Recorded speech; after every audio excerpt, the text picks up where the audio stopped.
ஆண்டவரும் ரட்சகருமாகிய இயேசு கிறிஸ்துவின் நாமத்தில் உங்களை இந்த செட் ஃப்ரீயோடைய 5th எபிசோடுக்கு நான் உங்களை வரவேற்கிறேன்.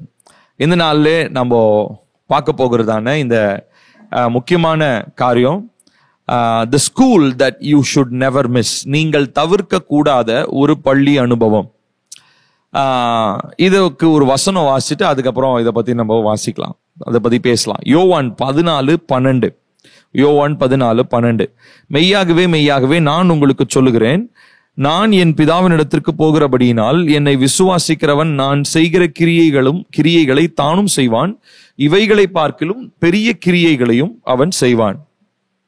ஆண்டவராகிய இயேசு கிறிஸ்து தன்னை நம்புகிறவர்களை குறித்து அவர் சொன்னதான ஒரு காரியம். இந்த வசனத்தை நம்ம எல்லாரும் படிச்சிருக்கிறோம். நான் ஃபர்ஸ்ட் எபிசோட்ல உங்களோடு கூட என்னுடைய ஒரு ட்ரீம் ஒன்று நான் பகிர்ந்து கொண்டேன். அந்த ட்ரீம் மூலமா தான் என்னுடைய வாழ்க்கையில ஒரு பெரிய ஒரு டேர்னிங் பாயிண்ட், திருப்பு முனையா என்னுடைய ஊழியத்தில் இருந்தது என்று சொல்லி நான் உங்களோடு பகிர்ந்து கொண்டேன்.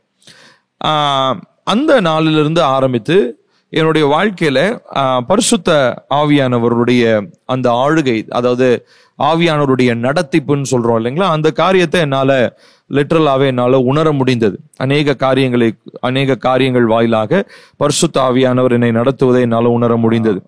யாத்திராகமத்துல மோசேயனுடைய பகுதியில வாசிக்கும் பொழுது அவன் எகிப்திலிருந்து ஓரேப் என்கிறதான இடத்திற்கு அவன் போயிடுறான். அங்க அவன் திருமணம் செய்யறான். ஓரேப்ன்ற இடத்துலதான் எரிகிற முட்செடி மத்தியிலே ஆண்டவராகிய தேவன் பேசுகிறத அவன் பார்க்கிறான். அந்த வசனத்தை உங்களுக்கு வாசிக்கிறேன், ஏன்னா அந்த அனுபவம் என்னுடைய அனுபவத்துக்கு ரொம்ப நெருக்கமான ஒரு அனுபவமாக இருந்தது.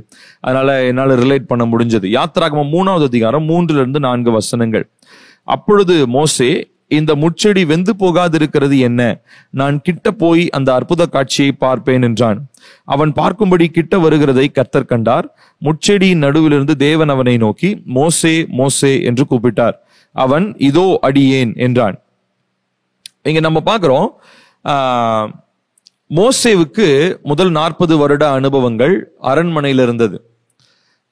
அப்புறம் ஒரு 40 வருடத்தினுடைய அனுபவம் ஓரேப் என்கிறதான மலையில, அது ஒரு வனாந்தரமான இடத்துல இருந்தது. அதுக்கப்புறம் இருக்கிற 40 வருடங்கள் தான் அவன் எகிப்திலிருந்து இஸ்ரவேல் ஜனங்களை மீட்டு கொண்டு வனாந்தரத்தின் வழியாக அவர்களை கானான் தேசத்திற்கு கூட்டி போவதற்காக அவன் அழைக்கப்பட்டான். கரெக்டா கர்த்தர் அவனுடைய வாழ்க்கைய 40 வருடத்தை உலக பிரகாரமான அறிவு, அடுத்த 40 வருடம் வனாந்தரத்திலே தேவனோடு கூட இருக்கிறதான அந்த அனுபவம், அதை பத்தி தான் இந்த நாள்ல உங்களோட பேச போகிறேன். ஃபர்ஸ்ட் நான் சொன்னேன் இல்லைங்களா, அந்த வசனம், ஆண்டவராகிய இயேசு கிறிஸ்து சொன்னார், என்னை விசுவாசிக்கிறவன் நான் செய்கிறதை செய்வான், இவைகளை காட்டிலும் பெரிய காரியங்களை செய்வான் அப்படின்னு சொல்லி. அது உண்மையாலுமே அந்த வசனம் என்னை சிந்திக்க வைத்தது. அதுவும் கரெக்டா இந்த மோசேயனுடைய இந்த அனுபவத்தை என்னுடைய அனுபவத்தோடு நான் ஒப்பிட்டு பார்க்கும் பொழுது, ஆவியானவர் மூலமாக செய்யப்படுகிற காரியங்கள், ஆவியானவர் மூலமாக நடத்தப்படுகிறதான காரியங்களை குறித்து நான் இன்னும் அதிகமாக நான் ஜெபிக்க ஆரம்பித்தேன். அதற்காக வசனங்களை நான் வாசிக்க ஆரம்பிச்சேன். இந்த 40 வருடத்துல இந்த மோசேயனுடைய வாழ்க்கையில அவன் கற்றுக்கொண்ட காரியங்கள், அந்த ஓரேப் என்கிறதான மலையில தான் முதலாவது அந்த அனுபவம் வருது. அதுக்கப்புறம் கர்த்தர் அவனோடு கூட அநேக காரியங்களை மோசேக்கு கற்றுக் கொடுக்கிறார். இதுல பாருங்க, நம்ம வாசிச்ச ஒரு வசனம், நான் கிட்ட போய் இந்த அற்புத காட்சியை பார்ப்பேன். இந்த எக்ஸ்பீரியன்ஸ், அதாவது ஒரு செடி எரிஞ்சுக்கிட்டு இருக்குது, அந்த செடி எரிஞ்சு சாம்பலா மாறல, அது எரிஞ்சுக்கிட்டே தான் இருக்குது, எரிஞ்சு முடியவும் மாட்டேங்குது. அதனால ஒரு ஸ்ட்ரேஞ்சான ஒரு சைட் அது. அதனால பாக்குறதுக்காக அவர் என்ன பண்றாரு, பக்கத்துல போறார். இந்த கிட்ட போய் பார்ப்பேன், இந்த அனுபவம் ரொம்ப எனக்கு என்னுடைய பர்சனலா என்னுடைய லைஃப்ல அந்த வார்த்தை என்னை ரொம்ப தொட்டுச்சு. I need to get closer to the spirit of God. பரிசுத்த ஆவியான ஒரு இடத்துல நான் இன்னும் அதிகமாய் நெருங்க வேண்டும், அவருடைய காரியங்களை புரிந்து கொள்ளும்படி. ஏன்னா ஏசப்பா அவரை காட்டிலும் இன்னும் பெரிய காரியங்களை செய்வேன்னு நமக்கு சொல்லி இருக்கிறனால, பரிசுத்த ஆவியானவர் மூலமாய் கற்றுத்தரப்படுகிற காரியங்களை நான் அறிந்து கொள்ளும்படி இன்னும் அவர் அருகே நான் வர வேண்டும் அப்படின்னு சொல்லி மோசே இங்க என்ன சொல்றாரு, இதோ அடியேன், நான் வரேன் ஆண்டவரே. மோசே என்று கூப்பிட்டாரு, இதோ அடியேன் என்று சொல்லி அவன் சொல்லுகிறான். நாம் புரிந்து கொள்ள வேண்டியது, நம்ம எந்த அளவுக்கு ஆவியானவருடைய சத்தத்திற்கு நாம் உணர்வுள்ளவர்களாக இருக்கிறோம். How much sensitive are we to the voice of the Holy Spirit? ஏனென்று சொன்னால், ஆவியானவர் இன்னைக்கு நிறைய சத்தங்களுக்கு மத்தியில ஆவியானவருடைய சத்தத்தை கேட்கறது ரொம்ப அரிதான ஒரு காரியமா இருக்குது. ஆவியானுடைய சத்தத்தை கேட்டாலும் இதுதான் இப்படிதான் ஆவியானவர் பேசுவாரான்றது நிறைய பேருக்கு சந்தேகமாக இருக்கிறது. ஆகையினால இந்த நாளிலே அதை பற்றி நான் உங்களோடு பேச போகிறேன். இந்த ஆவியானவருடைய அனுபவத்தை நாம் பெற்றுக்கொள்ள வேண்டியது அவசியமா இருக்குது. இப்போ இந்த மோசேவனுடைய வாழ்க்கையில நடந்த காரியம் என்ன அப்படின்னா, கர்த்தர் அவனோடு கூட பேசுகிறார். அங்கிருந்து அங்க எகிப்துல போய் என்னென்னலாம் அவன் அற்புதம் செய்யணும், என்னென்ன அடையாளங்களை செய்யணும் அப்படின்றத கர்த்தர் அவனுக்கு கொஞ்சம் கொஞ்சமா கற்றுக் கொடுக்கறத நம்ம பார்க்கிறோம். So what we see there is like a divine impartation. Impartation என்ன அர்த்தங்க? ஒருத்தர்கிட்ட இருந்து இன்னொருத்தருக்கு கொடுக்கப்படுகிறதான ஒரு கிஃப்ட். ஒருத்தர் இன்னொருத்தருக்கு கிஃப்டா கொடுக்கிற ஒரு காரியத்தை தான் இம்பார்டேஷன் அப்படின்னு நம்ம சொல்றோம். சோ இங்க மோசே ஒரு ஒரு ஒரு ஒரு பாலைவனத்துல, ஒரு வனாந்தரமான ஒரு இடத்துல, யாருமே இல்லை, வெறும் ஆடு மேய்ச்சிக்கிட்டு இருக்கிறான். இங்க முச்செடி நடுவுல இருந்து கர்த்தர் பேசுகிறார். எவ்வளவு ஒரு அருமையான ஒரு அனுபவம் பாருங்களேன் மோசேவுக்கு. எனக்கு தெரிஞ்சு வேற பைபிள்ல வேற யாருமே இந்த மாதிரி ஒரு சினாரியோல தேவன் எப்படிப்பட்டவரா இருக்கிறாருன்றத இந்த மாதிரி ஒரு டிராமாட்டிக்கான விதத்துல யாருமே கத்துக்கிட்டதில்லை. ஒவ்வொருத்தருக்கும் ஒவ்வொரு விதங்கள் இருந்தா, ஆனா மோசேவோடு தேவன் பேசின அந்த காரியமும் அவனுக்கு கற்றுக் கொடுத்த அந்த காரியமும் ரொம்ப ஆச்சரியமான ஒரு காரியமாக எனக்கு இருந்தது. அப்போ மோசேவுக்கு ஒரு காரியம் கர்த்தர் கற்றுக் கொடுத்தார். என்ன அப்படின்னா, he had to learn how to trust in the power and the presence of God. கர்த்தருடைய வல்லமையிலும் அவருடைய பிரசன்னத்தையும் எப்படி நம்புவது, எப்படி அதை சார்ந்து கொள்வது என்பதை கர்த்தர் மோசேக்கு கற்றுக் கொடுக்கிறார். அந்த வசனத்தை வாசிக்கலாமா? யாத்திராகமம் 4வது அதிகாரம் 2-8 வசனங்கள். கொஞ்சம் பெரிய பத்தி தான் நான் உங்களுக்காக வாசிக்கிறேன், நல்லா கவனிங்க. கர்த்தர் அவனை நோக்கி, உன் கையில் இருக்கிறது என்ன என்றார். ஒரு கோல் என்றான். அதை தரையிலே போடு என்றார். அவன் அதை தரையிலே போட்ட போது அது சர்ப்பமாயிற்று. மோசே அதற்கு விலகி ஓடினான். அப்பொழுது கர்த்தர் மோசேயை நோக்கி, உன் கையை நீட்டி அதன் வாலை பிடி என்றார். அவன் தன் கையை நீட்டி அதை பிடித்த போது அது அவன் கையிலே கோலாயிற்று. ஆபிரகாமின் தேவனும் ஈசாக்கின் தேவனும் யாக்கோபின் தேவனுமாயிருக்கிற தங்கள் பிதாக்களுடைய தேவனாகிய கர்த்தர் உனக்கு தரிசனமானதை அவர்கள் நம்புவதற்கு இதுவே அடையாளம் என்றார். மேலும் கர்த்தர் அவனை நோக்கி, உன் கையை உன் மடியிலே போடு என்றார். அவன் தன் கையை தன் மடியிலே போட்டு அதை வெளியே எடுக்கும் போது இதோ அவன் கை உறைந்த மலையை போல வெண்குஷ்டம் பிடித்திருந்தது. அவர், உன் கையை திரும்பவும் உன் மடியிலே போடு என்றார். அவன் தன் கையை திரும்ப தன் மடியிலே போட்டு தன் மடியிலிருந்து அதை வெளியே எடுத்த போது அது திரும்ப அவனுடைய மற்ற சதையை போல் ஆயிற்று. அப்பொழுது அவர், முந்தின அடையாளத்தை அவர்கள் கண்டு உன்னை நம்பாமலும் உனக்கு செவி கொடாமலும் போனால் பிந்தின அடையாளத்தை கண்டு நம்புவார்கள். இப்ப இங்க நம்ம பார்க்கிறோம், கர்த்தர் இந்த பள்ளி அனுபவம், இந்த ஸ்கூல் ஆஃப் த ஸ்பிரிட்னு சொல்லலாம் இதை நம்ம. இங்க என்ன பண்றாருன்னா, மோசேக்கு ஒரு ஒரு பிராக்டிக்கல் கிளாஸ் எடுக்கிறார்.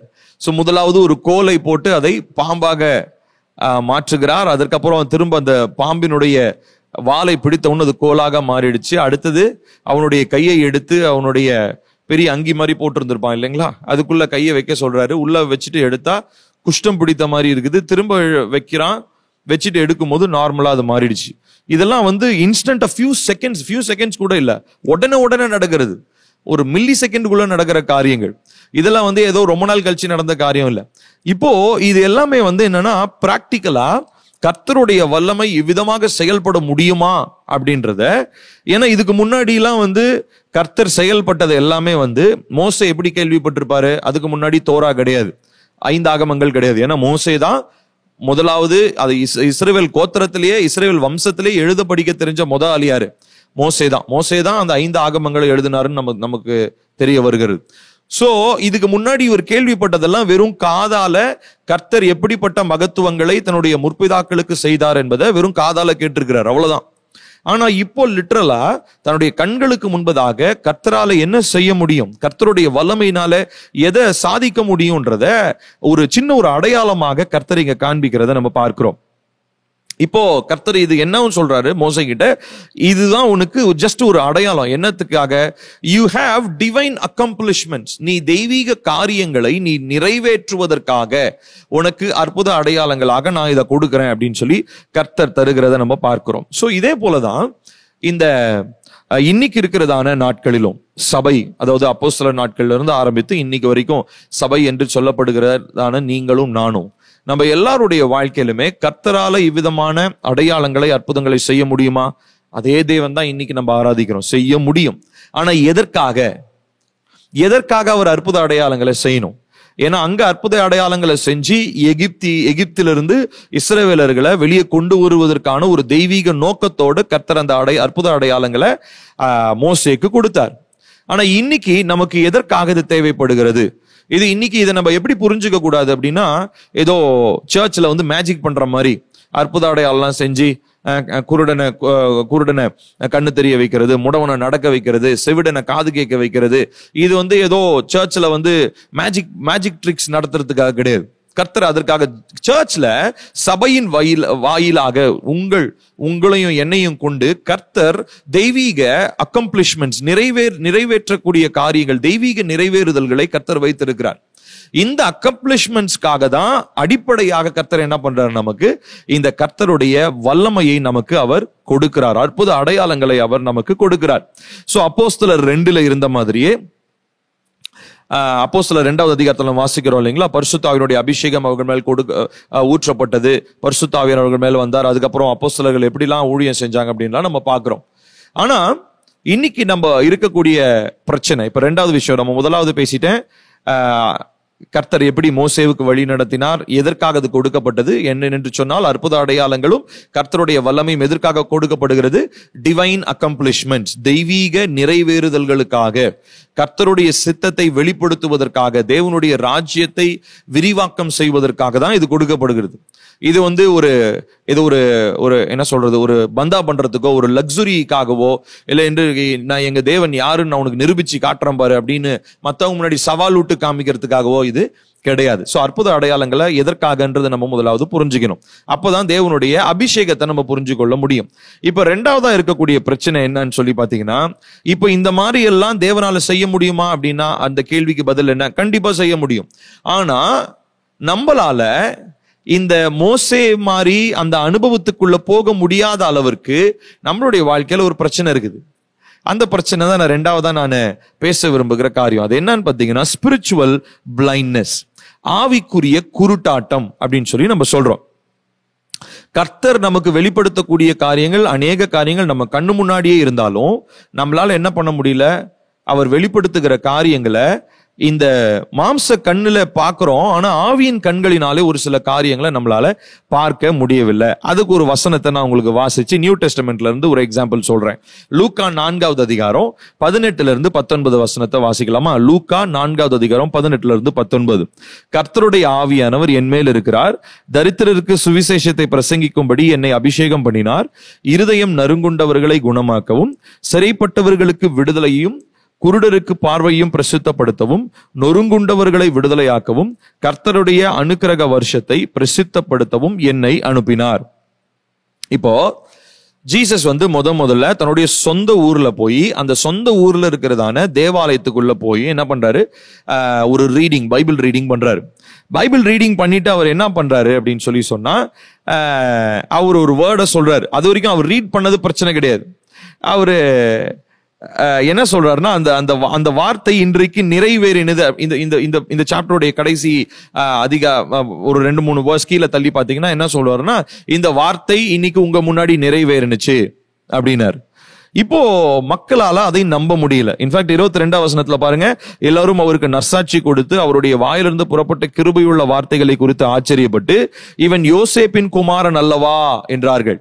நல்லா கவனிக்கணும், கர்த்தருடைய ஆவியானவர் என் மேல் இருக்கிறாருன்னு சொல்லி பிரத்யட்சமா ஏசப்பா டிக்ளேர் பண்றாரு. இது எல்லாமே ப்ரொஃபெட்டிக்கலா ஏசாயா சொன்ன ஒரு காரியம். அது இப்போ என்னிடத்துல நிறைவேறுது அப்படின்னு சொல்லி சொல்லும்போது அவருடைய சொந்த மக்களால என்ன பண்ண முடியல? அதை ஏற்றுக்கொள்ள முடியவில்லை. Although they were physically seeing Jesus, ஜீசஸோடைய ஸ்பிரிச்சுவல் சிக்னிபிகன்ஸ் அவங்களுடைய கண்களால பார்க்க முடியவில்லை. பாருங்க 24வது வசனம், அதே லூக்கா 4:24 பாருங்க, ஆனாலும் தீர்க்கதரிசி ஒருவனும் தன் ஊரிலே அங்கீகரிக்கப்பட மாட்டான் என்று மெய்யாகவே உங்களுக்கு சொல்லுகிறேன். ஜீசஸ் இதை சொல்றார். சோ இப்ப என்ன நடக்குது அப்படின்னு சொல்லி சொன்னா, ஜீசஸ் பிசிக்கல் அப்பியரன்ஸும், ஜீசஸ் என்னென்னலாம் வெளிப்பட பிரகாரமா, அதாவது குருடர்களை சொஸ்தமாக்குனது, குஷ்டரோகிகளை சொஸ்தமாக்குனது, முடவனை நடக்க வச்சது, இதெல்லாம் பாக்குறாங்க. ஆனா இதனால தேவனுடைய ராஜ்யம் வந்தது என்கிறதான ஸ்பிரிச்சுவல் சிக்னிபிகன்ஸோ, கர்த்தருடைய ஆவியானவர் இயேசு கிறிஸ்து மூலமாக செயல்படுகிறார் என்கிறதான ஒரு முக்கியத்துவத்தையோ அப்போ இயேசு கூட இருந்த மக்களால் என்ன பண்ண முடியலங்க? பார்க்க முடியல. அவங்களுக்கு அந்த அண்டர்ஸ்டாண்டிங் இல்லை, அவங்களுக்கு அந்த புரிந்து கொள்ளுதல் இல்லை. காரணம் என்ன? அவர்களுடைய ஆவிக்குரிய கண்கள் குருட்டாட்டமாக இருந்தது. சோ இன்னைக்கு சபையிலும் கிட்டத்தட்ட இல்ல, அப்படியே தான் இருக்குது. சபை என்ன பண்றோம் அப்படின்னு சொல்லி சொன்னா, கர்த்தரால ஒரு சில காரியங்களை செய்ய முடியும்னு சொல்லி நம்ம நம்புறோம், பிரசங்கிக்கிறோம், பைபிள்ல வாசிக்கிறோம், அது உண்மைன்னு நமக்கு நல்லா தெரியும். ஆனா கர்த்தர் அதை செயல்படுத்தணும் அப்படின்னு அது செயல்படுத்தணும் அவர் அதை விரும்பும் பொழுது, அவர் செயல்படுத்துகிற அந்த நேரத்துல அதை பார்க்க கூடாதபடிக்கு நம்முடைய கண்கள் எப்படி இருக்குதுங்க? அடைபட்டு இருக்கிறது. சோ இன்னைக்கு அற்புத அடையாளங்கள் நம்மளுடைய இடங்களிலே, நம்முடைய சபைகளிலே, நாம் இருக்கக்கூடிய வீடுகளிலே கர்த்தருடைய மகிமைக்காக நடக்காமல் இருப்பதற்கு காரணம் என்ன தெரியுங்களா? இந்த முக்கியமான காரியம் ஆவிக்குரிய குருட்டாட்டம் அண்ட் ஆல்சோ இக்னரன்ஸ், அறியாமை. ஆவியானவரால என்னெல்லாம் செய்ய முடியும்ன்றத அப்படின்ற ஒரு காரியத்தை புரிந்து கொள்ளாததுனால ஆவியானவர் என்ன செய்வாரு, எதற்காக செய்யறாரு அப்படின்றத நம்மளால புரிந்து கொள்ள முடியல. சோ கண்கள் இருந்தும், மாம்ச கண்களினாலே இயேசுவை பார்த்தும், ஆவிக்குரிய கண்களில பார்வை இல்லாததுனாலே ஆண்டவராகிய இயேசு கிறிஸ்துவனுடைய அந்த ஸ்பிரிச்சுவல் சிக்னிபிகன்ஸை அப்போ இயேசு கூட இருந்த மக்களால என்ன பண்ண முடியலங்க? புரிந்து கொள்ள முடியல. சோ ஒரு சில காரியங்களை ஆவிக்குரிய மண்டலத்துல நடக்கிறத நம்மளால என்ன பண்ண முடியலங்க? பார்க்க முடியல. அதனாலதான் பவுல் ரொம்ப அழகா ஒரு காரியத்தை சொல்றாரு பாருங்க. எபேசியர் 4வது அதிகாரம் 17 to 19 பால் விதமா சொல்றார். எபேசியர் 4:17-19. ஆதலால் கர்த்தருக்குள் நான் உங்களுக்கு சாட்சியாய் சொல்லி எச்சரிக்கிறது என்னவெனில், மற்ற புறஜாதிகள் தங்கள் வீணான சிந்தையிலே நடக்கிறது போல நீங்கள் இனி நடவாமல் இருங்கள். அவர்கள் புத்தியில் அந்தகாரப்பட்டு, நல்லா கவனிக்கணும், இந்த வேர்ட் சொல்றாரு, புத்தியில் அந்தகாரப்பட்டு தங்கள் இருதய கடினத்தினால் தங்களில் இருக்கும் அறியாமையினாலே தேவனுடைய ஜீவனுக்கு அந்நியராயிருந்து உணர்வில்லாதவர்களாய் சகலவித அசுத்தங்களையும் ஆவலோடு நடப்பிக்கும்படி தங்களை காம விகாரத்திற்கு ஒப்பு கொடுத்திருக்கிறார்கள். சோ இப்ப நல்லா கவனிக்கணும், என்ன நடக்குதுன்னா, பால் என்ன சொல்றாரு? இந்த மக்கள், அதாவது புறஜாதி மக்கள் எப்படி இருக்கிறாங்க? புத்தியிலே அந்தகாரப்பட்டு. இப்ப எதுக்கு அது பிலீவர் கிட்ட சொல்லணும்? எபேசியர் நிருபம் வந்து இட்ஸ் ஜெனரல் எபிசோட்னு சொல்றோம், அது பொதுவான நிருபம்னு சொல்றோம். ஆனா அங்க அவங்க கிட்ட ஏன் அதை சொல்லணும் அப்படின்னா, ஏன்னா பேசிக்கலி அவங்களுடைய மைண்டும் எப்படி இருக்குதுங்க? அவங்களுடைய ஸ்பிரிச்சுவல் ஐஸும் எப்படி இருக்குது? அந்தகாரப்பட்டு இருக்கிறது. அவர்களுடைய மனக்கண்கள் திறக்கப்படவில்லை. அதனாலதான் அதே அதிகாரத்துல, அதே புக்ல, அதே எபிசோட்ல ஃபர்ஸ்ட் சாப்டர் 19th verseல ஒரு பிரேயர் பண்றாரு. வாசிக்கலாமா? எபேசியர் 1:19 பாருங்க. தாம் கிறிஸ்துவை மரித்தோரிலிருந்து எழுப்பி அவரிடத்தில் நடப்பித்த தமது பலத்த சத்துவத்தின் வல்லமைப்படியே விசுவாசிக்கிறவர்களாகிய நம்மிடத்திலே காண்பிக்கும் தம்முடைய வல்லமையின் மகா மேன்மையான மகத்துவம் இன்னதென்றும் நீங்கள் அறியும்படிக்கு அவர் உங்களுக்கு பிரகாசமுள்ள மனக்கண்களை கொடுக்க வேண்டும் என்று வேண்டிக் கொள்கிறேன். பிரகாசமுள்ள மனக்கண்கள். சோ இன்னைக்கு சபை அந்த மனக்கண்கள் எல்லாம் மூடி அப்படி இருட்டா கிடக்குது. அதனாலதான் அவர்களுடைய சிந்தை அந்தகாரப்பட்டு கிடக்குது, புத்தி அந்தகாரப்பட்டு கிடக்கிறது. இன்னைக்கு சர்ச்ல எல்லாத்தையும் பண்றோம், நல்லா பாட்டு பாடுறோம், வர்ஷிப் பண்றோம், நல்லா ரொம்ப சூப்பரா எல்லாம் சர்வீஸ் நல்லா என்ஜாய் பண்றோம், ஜபங்களுக்கு வரோம், எல்லாம் பண்றோம், தேசத்துக்காக ஜெபம் பண்றோம், மன்றாடி ஜெபிக்கிறோம், எல்லாம் பண்றோம். ஆனா இன்னும் அநேகரால ஆவியானவரால என்ன செய்ய முடியும் அப்படின்றத பார்க்க முடியாதபடிக்கு அநேகருடைய சிந்தையும் அநேகருடைய எண்ணங்களும் அந்தகாரப்பட்டிருக்கிறது. அநேகருடைய ஸ்பிரிச்சுவல் ஐஸ் வந்து இன்னும் பிளைண்டா இருக்குது. அப்ப ஆவிக்குரிய கண்கள் திறக்கப்பட்டால் ஒழிய, அப்போ இந்த ஸ்கூல் ஆஃப் த ஸ்பிரிட், பரிசுத்த ஆவியானுடைய இந்த பள்ளி, அவருடைய இந்த அவர் கற்றுத்தருகிற இந்த பள்ளி அனுபவத்திற்குள்ள நம்ம வரும்பொழுது முதலாவது அவர் என்ன பண்றாரு? நம்முடைய ஆவிக்குரிய கண்களை அவர் திறக்கிறார். புத்தியிலே அந்தகாரப்பட்டு இருக்கிறதான நம்முடைய புத்தியை அவர் என்ன பண்றாருங்க? தெளிய வைக்கிறார். மனக்கண்களை அவர் திறந்து வைக்கிறார் அப்படின்னு சொல்லி நம்ம பார்க்கிறோம். சோ இதுல முக்கியமான ஒரு பிரச்சனை என்ன அப்படின்னா, 2 காரியம் சொன்னேன். முதலாவது கண் குருட்டாட்டம், இன்னொன்னு அறியாமை, ignorance. So the culprit is ignorance. முக்கியமான பிரச்சனை என்ன அப்படின்னா இக்னரன்ஸ் மட்டும்தான். அடுத்ததா இப்போ இந்த சூப்பர் நேச்சுரல்னு சொல்றோம். சோ பரிசுத்த ஆவியானவர் அவர் தேவனுடைய வல்லமையினாலே நமக்குள்ளாக வந்து செயல்பட ஆரம்பிக்கும் போது அவர் எதுக்கு நேரா நம்மளை அழைச்சிட்டு போறாருன்னா, இயற்கைக்கு அப்பாற்பட்ட காரியங்களை செய்வதற்காகவும், பார்ப்பதற்காகவும், வெளிப்படுத்துவதற்காகவும், வாழ்வதற்காகவும் நமக்கு சூப்பர் நேச்சுரல் எக்ஸ்பீரியன்சஸ் அவர் கொடுக்கிறார். ஒரு சில நேரங்கள்ல இந்த சூப்பர் நேச்சுரலை நம்ம ரொம்ப டூ எக்ஸ்ட்ரீமுக்கு எடுத்துட்டு போயிட்டோம் அப்படின்னா அது ரொம்ப டேஞ்சரான ஒரு காரியமாயிடும். அப்போ சூப்பர் நேச்சுரல் அப்படின்றது என்ன அப்படின்றதுக்கான ஒரு டெஃபினிஷன் நமக்கு வேண்டும். ஏனென்று சொன்னால் இன்னைக்கு சூப்பர் நேச்சுரல்ன்ற பேர்ல என்னென்னலாம் பண்ணிட்டு இருக்காங்கன்னு நமக்கு தெரியும். இன்னைக்கு ஃபால்ஸ் டீச்சிங்கும் சூப்பர் நேச்சுரல் பத்தி எல்லாம் பேசுறாங்க. சோ அதனால சூப்பர் நேச்சுரலுக்கு நமக்கு ஒரு தெளிவான விளக்கம் வேணும். சூப்பர் நேச்சுரல்னா என்னது? இயற்கைக்கு அப்பாற்பட்டது என்று சொல்லி அர்த்தம். உதாரணத்திற்கு ஒரு மருத்துவர் ஒருத்தர் இருக்கிறாரு. அவர் ஒரு குறிப்பிட்ட மனிதனுடைய கண்கள் இனி பார்வை அடையாது அப்படின்னு சொல்றாரு. ஆனா அந்த பார்வை அடையாது அப்படின்னு சொல்லப்பட்ட அந்த வார்த்தையை மீறி அந்த மனிதன் கர்த்தரை நம்பும் பொழுது, தேவனுடைய வல்லமையை நம்பும் பொழுது, பரிசுத்த ஆவியானவருடைய வல்லமை அவருக்குள்ளாக இருந்து பார்வையை ஏற்படுத்துது. இது பேரு தான் என்னது? Super natural. சோ ஒரு இடத்துல ஒரு அற்புதம் தேவைப்படும் பொழுது அந்த தேவைக்காக ஒரு அற்புதத்தை நடத்தி தன்னுடைய மகிமையை வெளிப்படுத்துவது சூப்பர் நேச்சுரல். ஆடம்பரத்திற்காக செய்வது பேர் சூப்பர் நேச்சுரல் கிடையாது. இல்ல கர்த்தர் பெரியவர்னு நிரூபிக்கிறதுக்காக செய்யப்படுறது சூப்பர் நேச்சுரல் கிடையாது. நல்லா கவனிக்கணும். இன்னைக்கு நம்ம தேவனோடு தேவ பிள்ளைகளாகிய தேவனை நம்பாதவங்களோட ஒரு போட்டியில கிடையாது. நம்ம அவங்க முன்னாடி கர்த்தர் யாருன்னு நான் நிரூபிச்சு காமிக்கிறோம் பாரு அப்படின்லாம் நிறைய பேர் சேலஞ்ச் விட்டுலாம் வருவாங்க. You cannot do that. அதை செய்யறதுக்காக கர்த்தர் நம்மள அழைக்கல. மற்றவங்களோட போட்டி போட்டு கர்த்தர் யாருன்னு நிரூபிக்கிறதுக்காக கர்த்தர் நம்மள அழைக்கல. எலியாவை அன்னைக்கு அழைச்சாரு. ஆனா அன்னைக்கு எலியாவை அழைச்ச மாதிரி, அன்னைக்கு எலியா செஞ்ச மாதிரி நம்ம எல்லாம் பாகால் தீர்க்கதரிசிகளா அவன் தலையை வெட்டி போட்டான். நம்ம அதை செய்ய முடியுமா? நம்ம செய்ய முடியாது. சோ அப்போ நம்ம ப்ரூவ் பண்ணி நம்ம இன்னொருத்தங்கிட்ட, தேவனை அறியாதவங்க கிட்ட அவன் தப்பு, கர்த்தர் நான் ரைட்டு, கர்த்தர் தான் பெரியவர்னு ப்ரூவ் பண்றதுக்காக சூப்பர் நேச்சுரல் நமக்கு கொடுக்கப்படவில்லை. சூப்பர் நேச்சுரல் எதற்காகனா, முதலாவது தேவ பிள்ளைகளுடைய மனக்கண்கள் திறக்கப்பட்டு அவங்க அந்த அற்புத அடையாளங்களை பார்த்து அவங்க தேவனை இன்னும் பற்றி கொள்ளணுன்றதுக்காகவும், இன்னொன்னு நம்பாதவங்களுக்கு, அதாவது இயேசுவை ஏற்றுக்கொள்ளாதவர்களுக்கு அது ஒரு அடையாளமாக இருக்கிறது. It's a sign. என்ன சைன்? டுவர்ட்ஸ் சால்வேஷன், ரட்சிப்பிற்கான ஒரு அடையாளமாக தான் அது இருக்குதே ஒழிய இது நம்ம மற்றவங்கிட்ட ப்ரூவ் பண்ணி நிரூபிக்கிறதுக்காக சூப்பர் நேச்சுரல் எக்ஸ்பீரியன்ஸ் நமக்கு கொடுக்கப்படுவது இல்லை. அதே மாதிரி நல்லா ஒண்ணு சொன்னேன், ஏற்கனவே நான் சொன்னது மறந்துடாதீங்க. சூப்பர் நேச்சுரல்ன்றது தேவை. அங்க ஒரு டயர் நீட் ஒண்ணு இருக்கணும், அத்தியாவசியம் அப்படின்னு சொல்லப்படுற இடத்துலதான் கர்த்தருடைய அற்புதங்கள் நடக்கும். அதை தான் நம்ம சூப்பர் நேச்சுரல்னு சொல்லணும். மற்றபடி மற்ற இடங்கள் அற்புதம் நடக்கிறதா நம்ம சூப்பர் நேச்சுரல் நம்ம சொல்ல முடியாது. திடீர்னு நடக்கக்கூடிய ஒரு ஸ்ட்ரேஞ்ச் எக்ஸ்பீரியன்ஸ் சூப்பர் நேச்சுரல்னு நம்ம என்ன பண்ண முடியாது, சொல்ல முடியாது. சோ முதலாவது அதுல கர்த்தருடைய மகிமை விளங்கணும். இன்னொன்னு கர்த்தர் அந்த உண்மையாலுமே அந்த மனிதனுக்கு என்ன தேவையா இருக்கிறானான்றத பார்த்துட்டு தான் செய்வாரு. மூணாவதா அதன் மூலமா கர்த்தருடைய நாமம் மகிமை அடையும், அதன் மூலமா தேவனுடைய ராஜ்யம் கட்டப்படும்ன்றத நம்ம ஒரு நாளும் மறந்து விடக் கூடாது. சோ சூப்பர் நேச்சுரல் அப்படின்னும் போது கலாத்தியர் 1வது அதிகாரம் 11-12 வசனங்கள் உங்களுக்காக வாசிக்கிறேன். கலாத்தியர் 1:11-12. மேலும் சகோதரரே, என்னால் பிரசங்கிக்கப்பட்ட சுவிசேஷம் மனுஷருடைய யோசனையின்படி யானதல்லவென்று உங்களுக்கு தெரிவிக்கிறேன். நான் அதை ஒரு மனுஷனால் பெற்றதும் இல்லை, மனுஷனால் கற்றதும் இல்லை. இயேசு கிறிஸ்துவே அதை எனக்கு வெளிப்படுத்தினார்.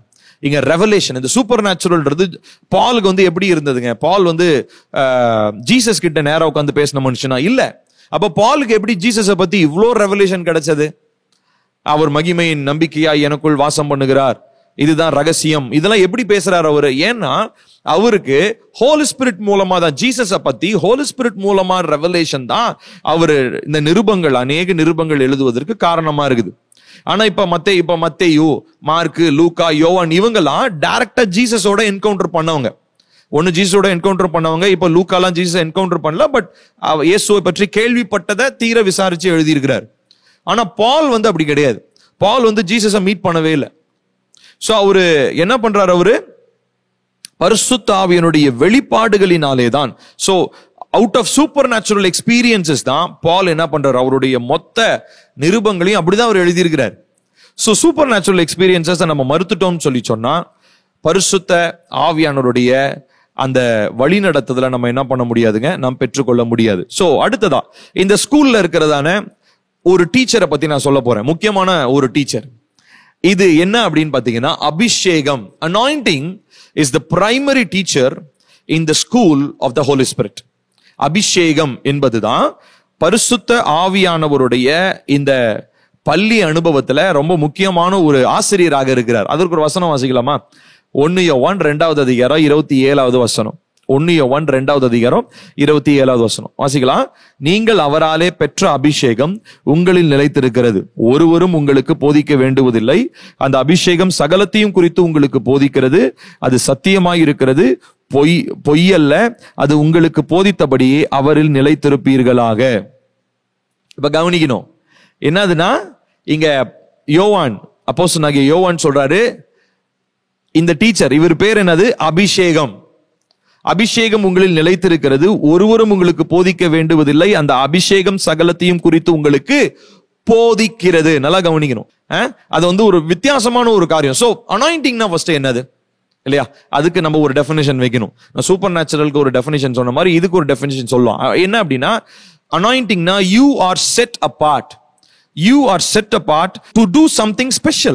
ஏதோ ஒரு முக்கியமான ஒரு காரியத்தை செய்வதற்காகவோ ஒரு விசேஷமான காரியத்தை செய்வதற்காகவோ நீங்கள் தனியாக பிரித்தெடுக்கப்பட்டீர்கள் என்பதற்கான அடையாளம் தான். அதை தான் நம்ம என்னன்னு சொல்றோம்? நம்ம அபிஷேகம்னு சொல்றோம். சரிங்களா? made holy or set apart for a special purpose or special ability. இதுதான் நம்ம அனாயிண்டிங்னு சொல்றோம். சோ இப்போ அந்த அனாயிண்டிங் நமக்குள்ள வந்துருது. பரிசுத்த ஆவியானவரை நம்ம ஆண்டவராக இயேசு கிறிஸ்துவை தெய்வம் என்று ஏற்றுக்கொள்ற அந்த நொடியில பரிசுத்த ஆவியானவர் நமக்குள்ள வந்துடுறாரு. அவர் உள்ள வரும்பொழுதே நமக்குள்ள யாரை கூட்டிட்டு வந்துடுறாரு? அபிஷேகம் என்கிறதான அந்த டீச்சரை கூட்டிட்டு வந்துடுறாரு. இந்த அபிஷேகம் நம்மள என்ன பண்ணுதுங்களா? நம்மள சரியான விதத்துல, நம்ம போக வேண்டிய இடத்துல நம்மை நடத்துகிறது. சோ இந்த அபிஷேகம் ரொம்ப ரொம்ப முக்கியமா இருக்கிறது. சோ இந்த அனாயிண்டிங் நமக்கு வந்து சும்மா எய்ம்லெஸ்ஸா நம்மள நடத்திட்டு போறது கிடையாது. சும்மா அனாயிண்டிங் வந்ததுக்கு அப்புறம் சும்மா இஷ்டத்துக்கு நம்ம இஷ்டத்துக்கோ இல்ல அது ஏதோ ஒரு எய்மே இல்லாம அந்த டீச்சர் நம்மளை நடத்திட்டு போக மாட்டார். இந்த அனாயிண்டிங்ன்ற டீச்சர் நம்மளை என்ன பண்ணுவார் அப்படின்னு சொல்லி சொன்னா, நமக்கு ஒரு எய்ம் வச்சிருப்பார், நமக்கு ஒரு பர்பஸ் வச்சிருப்பார்.